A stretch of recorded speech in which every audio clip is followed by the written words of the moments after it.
Les bases du dessin vectoriel sur PowerPoint. Pour faire du dessin vectoriel dans PowerPoint, il faut vous rendre dans le menu Forme, ici, ou alors dans Insertion, Forme.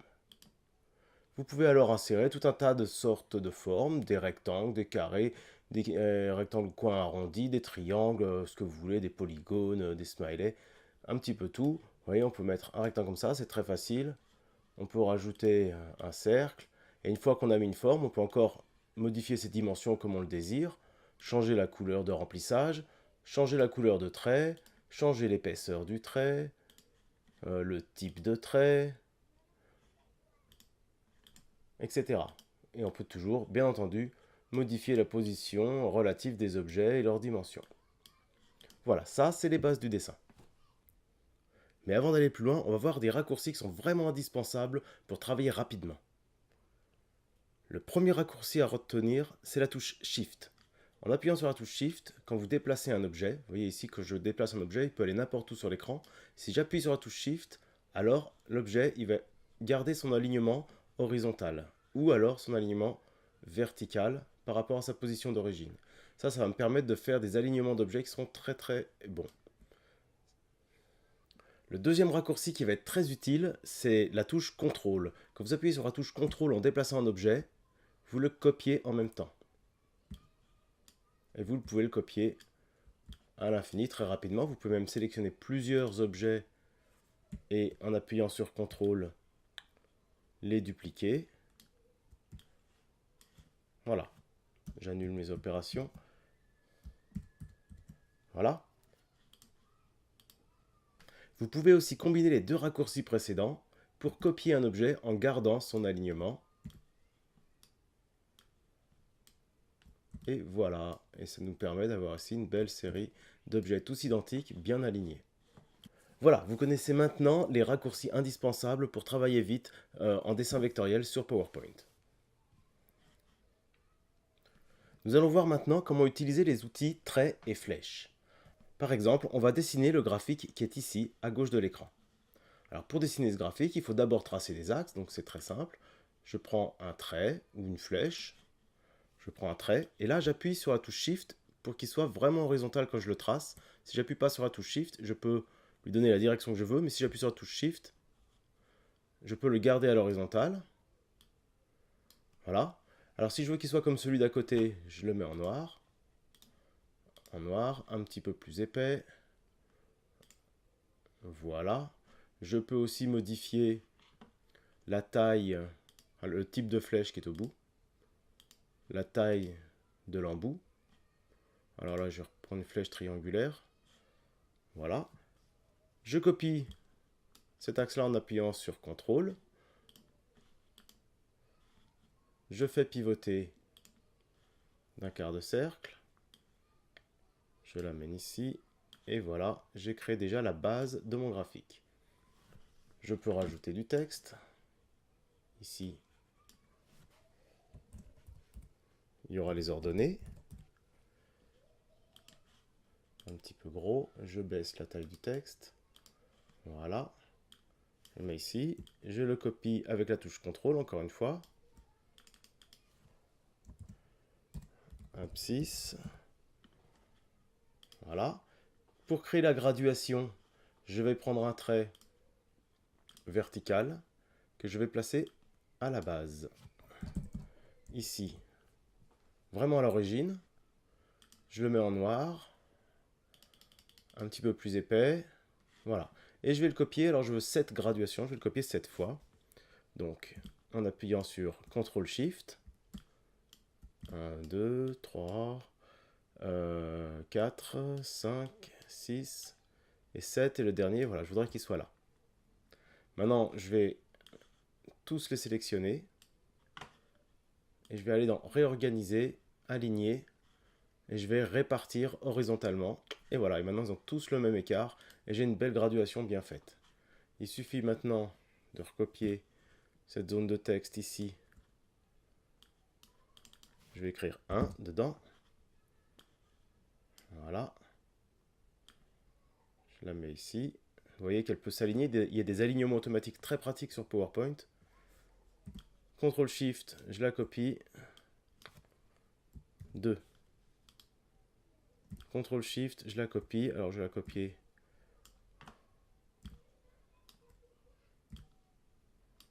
Cette fois, voilà. Donc ça, c'est le 3. Ça, le 4. Ça, c'est le 5. Ça, c'est le 6. Et ça, c'est le 7. Et voilà. Donc maintenant, je veux tracer ma courbe inclinée. Alors, je vais tracer encore une fois un trait. Je le trace à l'horizontale parce que là, je voudrais qu'il soit incliné à 8 degrés exactement. Donc, je vais trouver vraiment la dimension horizontale. Donc, vous voyez qu'il y a un alignement automatique. Je peux trouver, voilà, ici, je suis vraiment horizontal. Mais si j'appuie sur la touche Shift, je suis sûr et certain d'être horizontal. Donc, je vais faire ça. Touche Shift. Alors, je voudrais qu'il ait une couleur verte. Voilà. Qu'il soit un petit peu plus épais. Qu'il soit en petits pointillés. Comme ça, voilà. Et maintenant, je voudrais qu'il soit orienté à 8 degrés. Alors là, je vais aller voir dans les dimensions. Ici, à droite de l'écran. Et dans taille, il y a la rotation. Je vais mettre une rotation de 8 degrés. Alors, vous voyez que si on met 8 degrés, on se penche dans le mauvais sens. Donc, je vais mettre moins 8 degrés. Voilà. Et voilà, j'ai une droite maintenant qui est exactement inclinée à 8 degrés. Voilà, je copie ce texte-là pour écrire droite inclinée à 8 degrés. Exactement. Voilà. Je diminue la police. Je la mets en vert. Et alors maintenant, pour incliner ça, soit j'attrape le petit cercle qui est là-haut et je le penche. Mais je fais ça à l'œil. Ça a l'air plutôt parallèle, mais on voit que c'est pas tout à fait parallèle. Hein. Ou alors, encore une fois, je vais là-dedans et je tape moins 8 degrés. Et là, c'est incliné exactement à 8 degrés. Et si je veux le positionner finement, avec les touches du clavier, haut, bas, gauche, droite, je peux positionner ça assez finement. Et voilà, comment on trace une courbe très rapidement. Si je veux diminuer la taille des polices ici, je peux toutes les sélectionner en même temps. Voilà, par exemple. Et voilà. Maintenant, on va voir la notion de groupe. Alors par exemple ici, j'ai une figure qui est composée de différents éléments qui ont été superposés les uns aux autres, en différents rectangles de couleurs différentes. Et je voudrais augmenter la taille de cette figure. Donc j'attrape tous mes éléments. Et si je cherche à augmenter la dimension, vous voyez ce qui se passe. En fait, chaque élément reste positionné où il était. Donc le coin opposé du coin que j'ai attrapé va conserver sa position. Si j'attrape par un autre coin, vous voyez que c'est le coin en haut à droite qui garde sa position. Et chaque élément conserve sa position. Ce qui fait que si je change la dimension, ma figure ressemble plus du tout à la figure originale. Donc ce que je vais faire, c'est que quand je sélectionne l'ensemble de mes éléments, plutôt que de chercher à les redimensionner tout de suite, je vais d'abord les grouper. Et une fois qu'ils sont groupés, les éléments à l'intérieur ne peuvent plus bouger. Et du coup, maintenant, quand je le redimensionne, il conserve exactement sa forme. Alors là, j'appuie sur Shift pour conserver ses proportions pendant que je le déforme. Si j'appuie pas sur Shift, vous voyez que je peux changer ses proportions. C'est pas forcément une bonne chose, donc prenez le réflexe quand vous modifiez les dimensions de quelque chose, d'appuyer tout le temps sur la touche Shift pour conserver tout le temps ses proportions. Ça, c'est quelque chose d'important. Alors on va voir maintenant comment gérer les superpositions. Je vais dessiner un smiley, c'est-à-dire je vais dessiner d'abord des yeux. Je dessine un œil. Cet œil, je veux qu'il soit blanc. Voilà, avec un contour noir. Non, je me suis trompé. Un œil blanc, voilà, avec un contour noir. Je vais dessiner un deuxième cercle pour faire une pupille. Voilà. Je veux que ce deuxième cercle soit noir.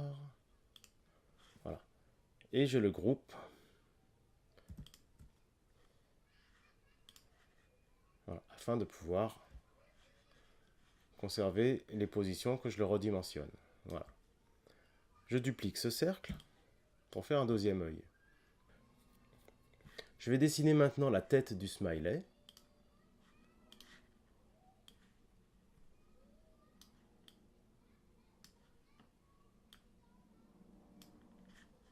Que je vais faire en jaune. Comme tout bon smiley qui se respecte. Voilà. Le problème, c'est que comme j'ai créé la tête en dernier, elle se retrouve devant les yeux. Donc si je veux la faire passer derrière les yeux, il va falloir que je réorganise les superpositions de formes. Donc je vais cliquer sur réorganiser et je vais la mettre en arrière-plan. Du coup, la tête se retrouve tout derrière. Devant la tête, il y a l'œil droit. Devant l'œil droit, il y a l'œil gauche. C'est pas génial, je voudrais que l'œil droit passe encore devant. Je peux lui dire soit d'avancer d'un pas, il avance d'un cran, soit il vient carrément au premier plan, ce qui revient même dans ce cas-là. Et voilà, on a créé notre smiley. Alors maintenant on peut lui mettre peut-être une bouche.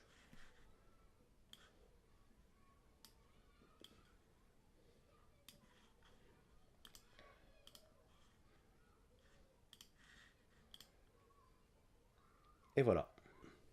Alors ce smiley, il a l'air pas content, on va lui donner un air encore moins content, on va lui donner l'air d'être en colère. Alors pour qu'il soit en colère, on va... Déjà je vais le déplacer un petit peu en bas de l'écran, voilà. Pour qu'il soit en colère, par exemple, je peux lui mettre un trait comme ça.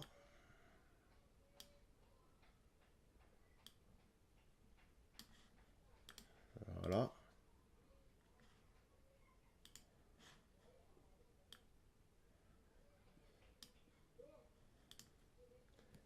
Et puis là, je vais utiliser ce qu'on appelle une forme libre pour faire un éclair au-dessus de sa tête. Alors, les formes libres, c'est cet outil-là. Moi, je m'en sers vraiment tout le temps. Ça va me permettre de dessiner un éclair complètement personnalisé. Et voilà.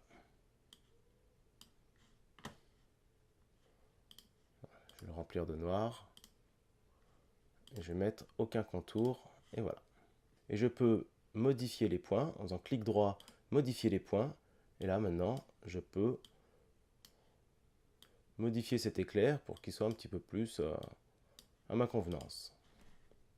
Et voilà pour les formes libres.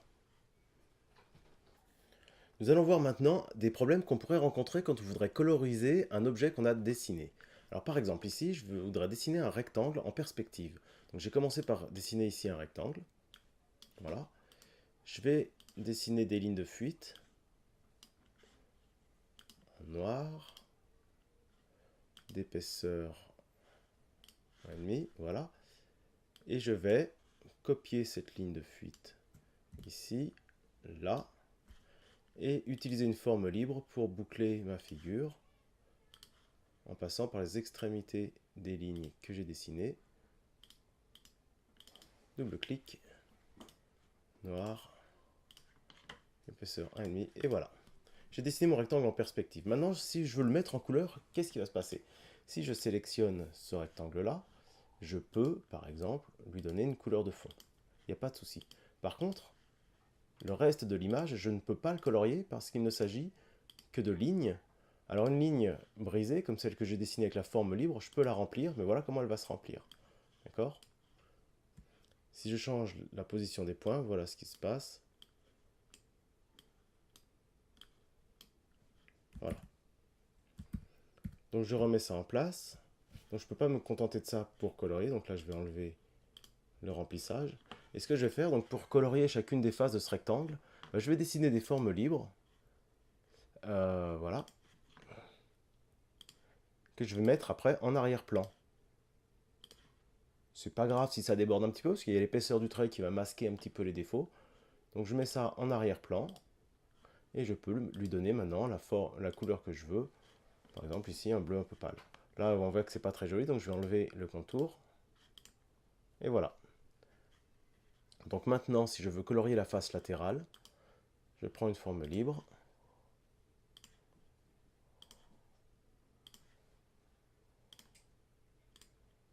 Voilà. J'enlève le contour, je mets en arrière-plan. Et voilà. Ça, c'est quelque chose qui peut être très très souvent utile.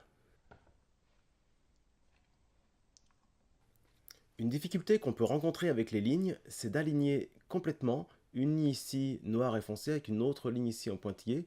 Donc deux lignes de type différent qui soient totalement alignées. Alors comment est-ce qu'on peut faire ça? Je vais vous montrer. Donc si je veux recopier cette figure, je vais devoir déjà copier cette ligne plusieurs fois, l'assembler sur les coins du rectangle, toujours en appuyant sur la touche CTRL pour copier la ligne. Maintenant j'ajoute une forme libre.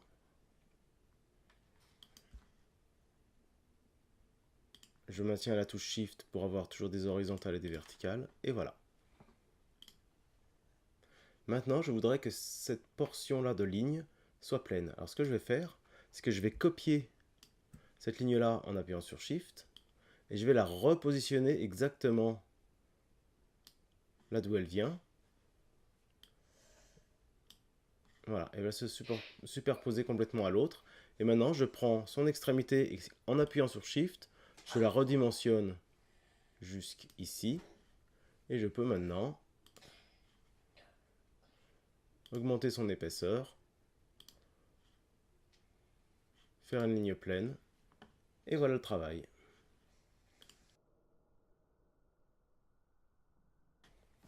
Quelque chose qui peut être encore très utile, c'est la gestion des arcs de cercle. Alors comment est-ce qu'on fait ça? Par exemple, je vais dessiner un cylindre en perspective. Alors pour ça, je dessine d'abord une ellipse et je voudrais dessiner le fond du cylindre ici sur la droite.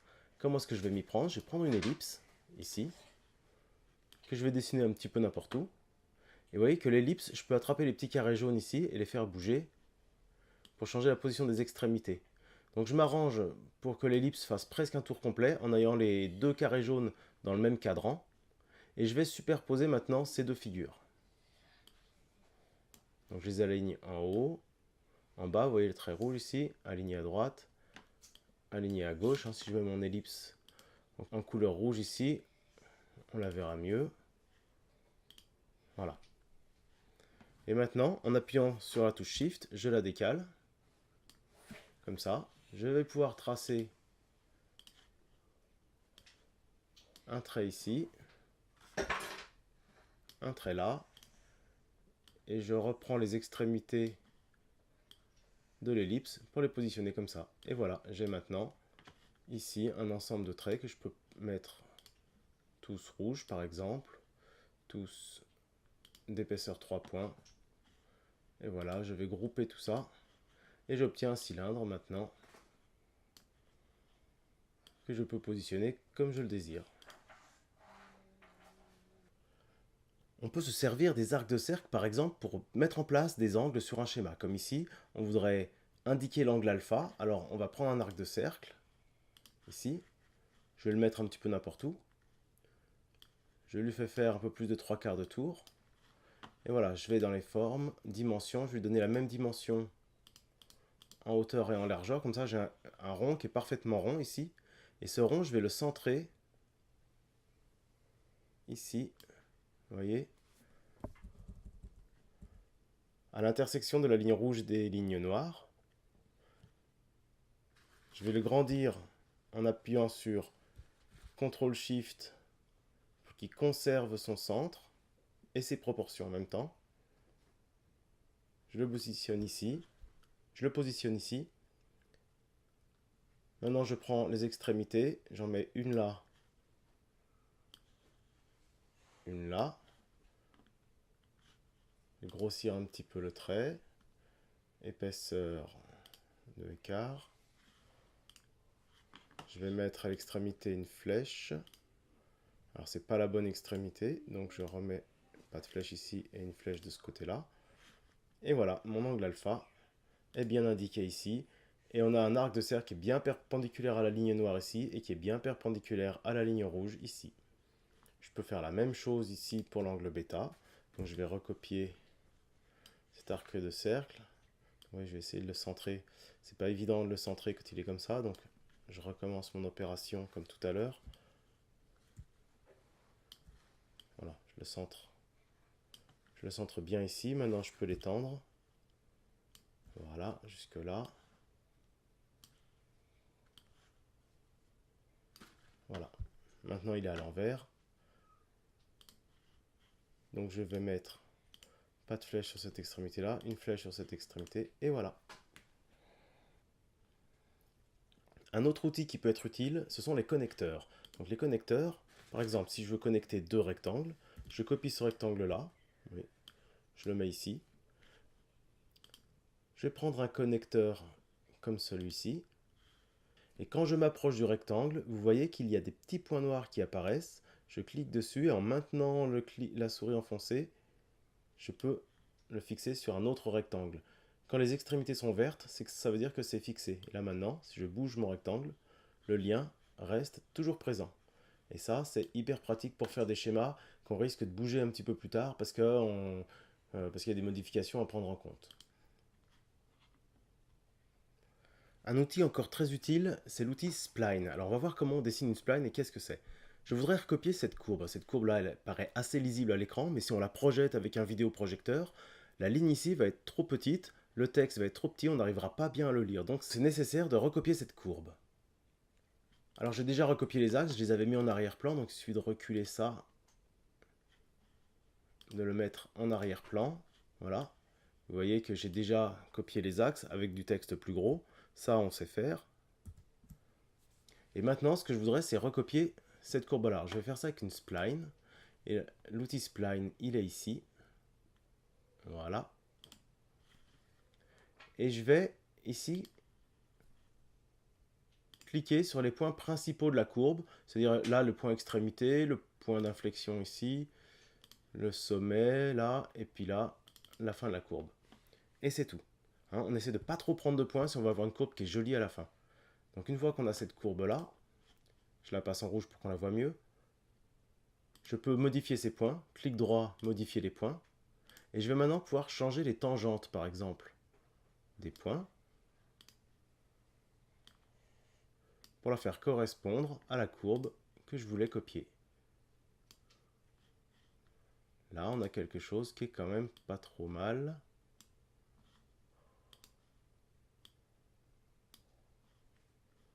Et voilà. Maintenant, cette courbe-là, je vais pouvoir lui donner l'épaisseur que je veux. Et faire disparaître mon ancienne courbe. Et voilà. Maintenant, j'ai quelque chose qui est vraiment bien lisible à la vidéoprojection. Alors l'avantage des splines, c'est qu'on peut vraiment faire ce qu'on veut. Si on fait un clic droit dessus, modifier les points.